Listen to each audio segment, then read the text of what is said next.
arrives and fall settles in, home maintenance is extremely important. Here with this fall checklist for not only the exterior but also the interior of your home is contractor Darren Vorros. Welcome back. Thanks, it's good to be here. It's been a while, so if you are a homeowner, you know there's a rolling list of things that you always need to keep your eye out for. And we're going to start with fire safety. Yeah. In general, there are a few things you need to have around the house at all times. Absolutely. First thing, first aid kit. I always like to have one around. Hopefully you never have to use it, but it's there if you need it.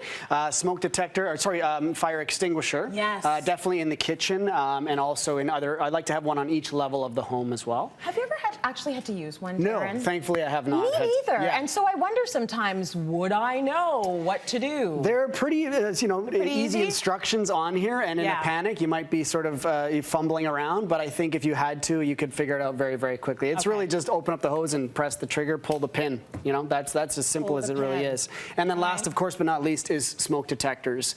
Make sure the smoke detectors only last 10 years. So people have to check the expiry date on their smoke detector, and if it's expired, you want to replace it with something. This one's really sort of the new technology. It'll actually send a notification to your phone if it goes off, so you can be at work. It'll tell you if the smoke's gone off, if it's smoke or if it's CO2. So that's sort of the new technology that's out in smoke detectors. I know some people, they do daylight savings to remember when to replace the batteries, because you always have to be on top of whether the batteries are fresh. That's a great tip as well. Okay, let's talk about your heating system, because if you are living in a place and you experience winter, you do not want to have something funny going on with your furnace and it's December or February, it's freezing out. So fall is always the time that I like to do my furnace or heating system maintenance. I like to get somebody in to check the system, but the main thing is to change your filters out on a regular basis. So at least twice a year. I like to do it 4 times a year. And so you want to, a couple things that I like to do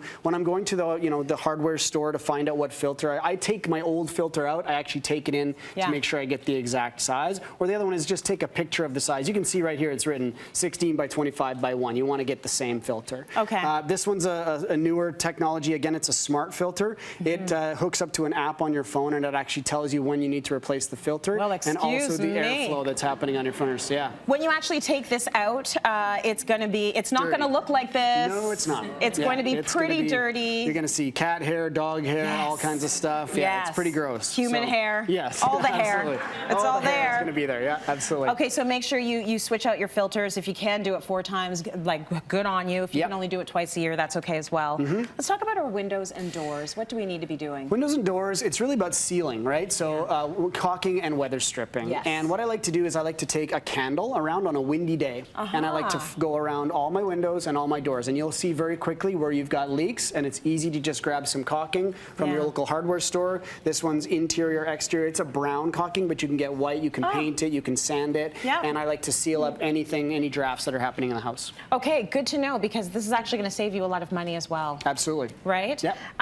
Let's talk about dryer ducts. What do you need to do with your dryer ducts? Last year, there was about 13,000 dryer fires, and a third of those are dryer duct problems. So your ducts are clogged up, and that creates a fire. So I like to clean my ducts at least once a year, and that's you hire a company, they come in, they clean out the ductwork, all the lint, so to avoid those dryer fires. It's a huge issue. So a couple times a year you get that cleaned? Once a year, I would say. Once a year? Yeah, is great. Okay, have a company come in and do that.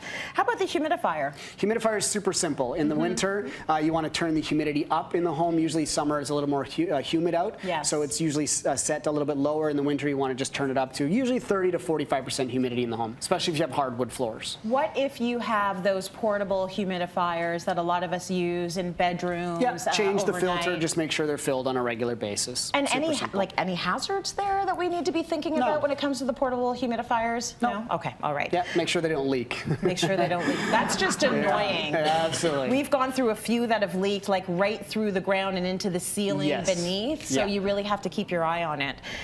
Gas fireplace. What do we need to do with our gas fireplace? Gas fireplace, a lot of people turn the pilot light off in the summer and they relight it in the winter. I would caution that. I did that one year.